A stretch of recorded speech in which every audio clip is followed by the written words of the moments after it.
Bugün sizlere taze incirden neler yapılabileceğini anlatmaya çalışacağım.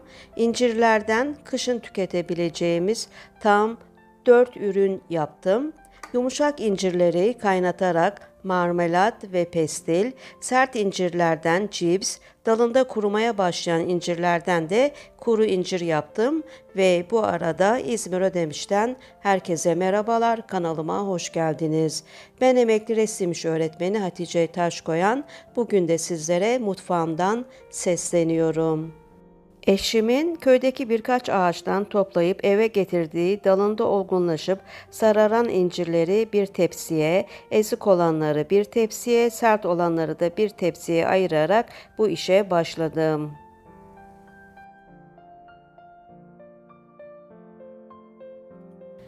Sert olanlardan önce cips yapalım. Burada üzerine vurgulayarak söylüyorum. Kesinlikle cips yaparken incirleri yıkamadan sert olanları üst ve alttan keserek, sap kısmını, alt kısmını keserek üçe kesiyorum. Taban kısmını da kestim. Bu şekilde geri kalan kısmı üçe keserek incirlerin sert olanlarını dilimledim. Bazılarını da yemek için ayırdım.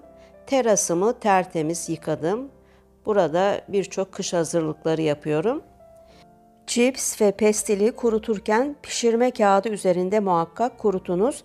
Evde yağlı kağıt yoktu. Geçici olarak eskiyen bu işlerde kullandığım sineklik üzerine serip daha sonra hemen yağlı kağıda geçirdim. Bir de muhakkak yıkamadan bu incirleri dilimleyip seriniz. Yıkadığınızda kararma yapmakta. Geceleri de çiğ yağma ihtimaline karşı muhakkak kururken üzerini örtelim. Her gün bunları çevirerek kurumaya bıraktım.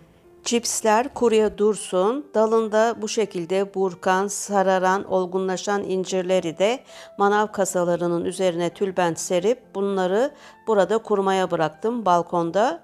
Ama bütün olduklarından daha çabuk böceklenme ve kurtlanma olacağından üzerinde tekrar tülbent ile kapatarak kurumaya bıraktım. Gelelim pestil yapımına, marmelat yapımına.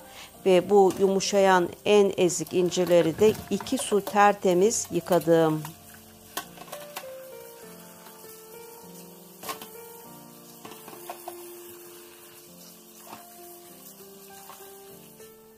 Suyu süzülen incirleri kesme tahtasında 2'ye 3'e kestim. Çürük kısımlarını, yanık olan sap kısımlarını aldım.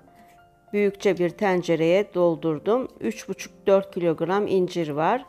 Ve 2 su bardağı su ilave ettim. Büyük ocağın üzerine yüksek ateşte ağzını kapatarak kaynamaya bıraktım. 2'ye çeyrek geçe başladım. Dibini tutmaması için de sık aralıklarla karıştırdım.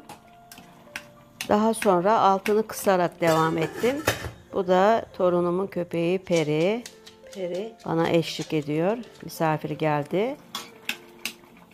3'e 20 varken içerisine biraz koku versin diye tarçın ve defne yaprağı ilave ettim. Başta ilave etmedim aroması bozulmasın diye.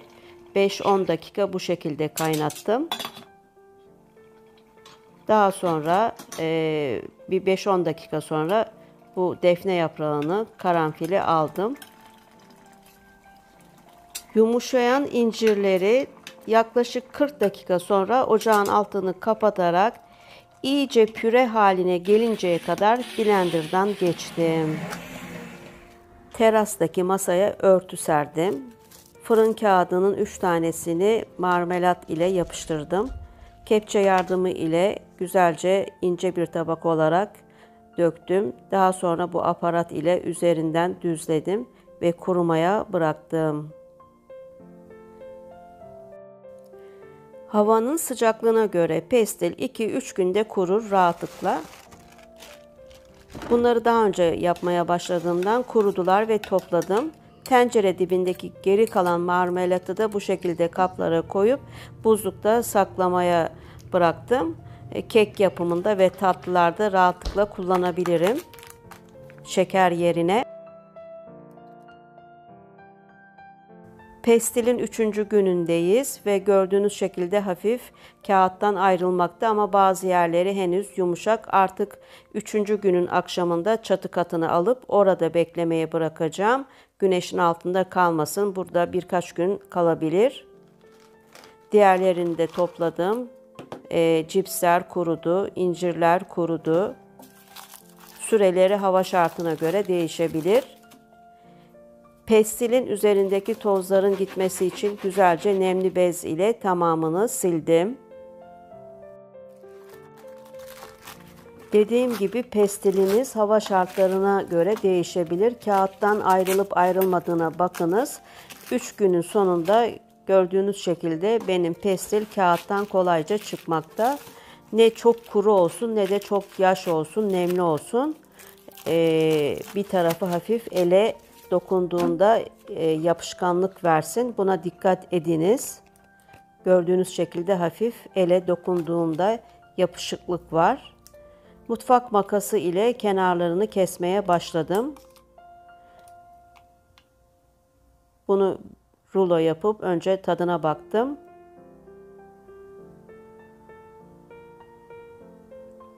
Çok güzel. 1,5 santim eninde şeritler kesip tamamını kestim. Kısa kenardan yanlamasına kestiğim şeritler hazır. Fındık, fıstık, Antep fıstığı, plastik kaplar, daha önce kanalımda paylaştığım kırmızı erik pestilini de kullanacağım paketleme yaparken. Burada şuna dikkat edelim. Güneş gören yönü içte kalacak şekilde fındığın ortasına yerleştirdim. Kağıdı değen kısmı dışarıda kalacak şekilde rulo yaparak kendi etrafında sardım. En son sıkıştırdım. Bu şekilde 3 sıra hazırladım. Güneş gören üst kısım içte kalacak şekilde kağıda değen kısımda dışarıda kalacak şekilde fındığı yerleştirip rulo yapmaya devam ettim. Çok kuru olanları da nemli bez ile sildim. Daha iyi yapışmalarını sağladım. Bu kırmızı erik pestili kanalımda daha önce paylaştım. 3-3,5 santim kalınlığında kestim. Kısa kenardan tekrar ikiye kestim. Kendi etrafında hiçbir şey koymadan sardım.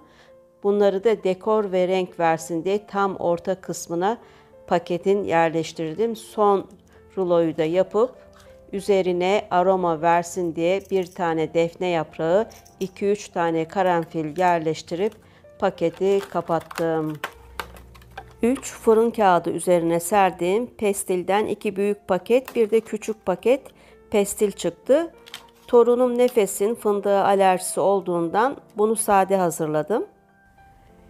Yine ben ara ara pazardan aldığım ya da köyden gelen incirleri pestil ve cips yapmaya devam ettim. Bunlar pazardan aldığım incirler. Hem karışık hem torunuma sade olarak yaptım. Bunlara da defne yaprağı yerleştirdim. Daha sonra derin dondurucuda saklamak için kaldırdım. Yiyeceğim kadar paketi çıkardım. Büyük oğluma, küçük oğluma ve torunuma gönderdim bazılarını. Gelelim kuruyan incir ve cipsleri bandırma işlemine. Önce cipsleri birkaç su tertemiz yıkadım, süzgüye aldım.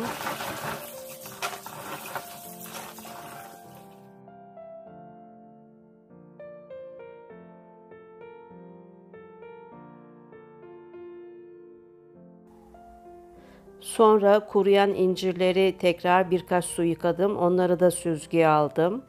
Bandırma işlemi için büyükçe bir tencereye su koyup kaynamaya bıraktım.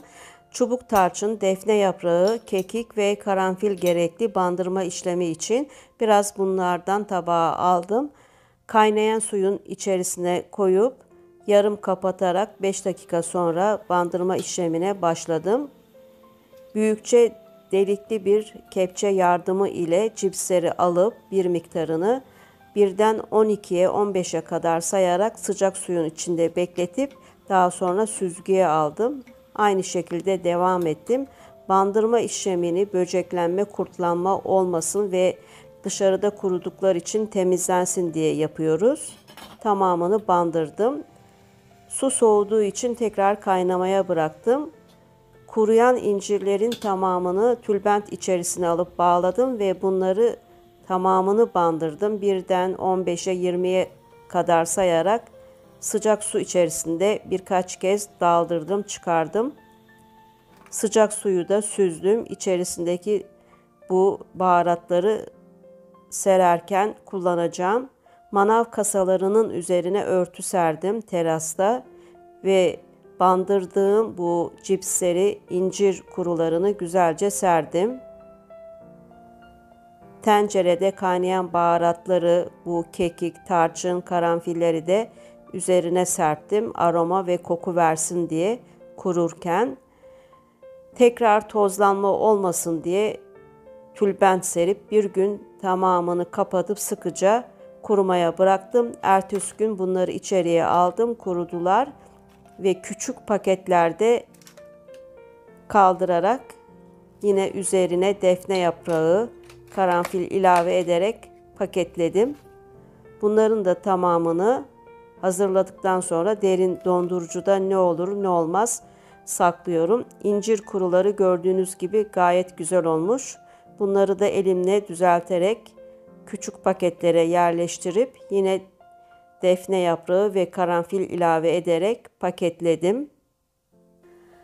Kanalımda bunlara benzer birçok kış hazırlıkları içerikleri var. Linklerini açıklamalar kısmına bırakıyorum. Onları da izleyiniz derim. Evet, bugün sizlere taze incirden tam 4 tane ürün hazırladım. Marmelat, pestil, cips ve kuru incir yapımını elimden geldiğince, dilimden döndüğünce anlatmaya çalıştım.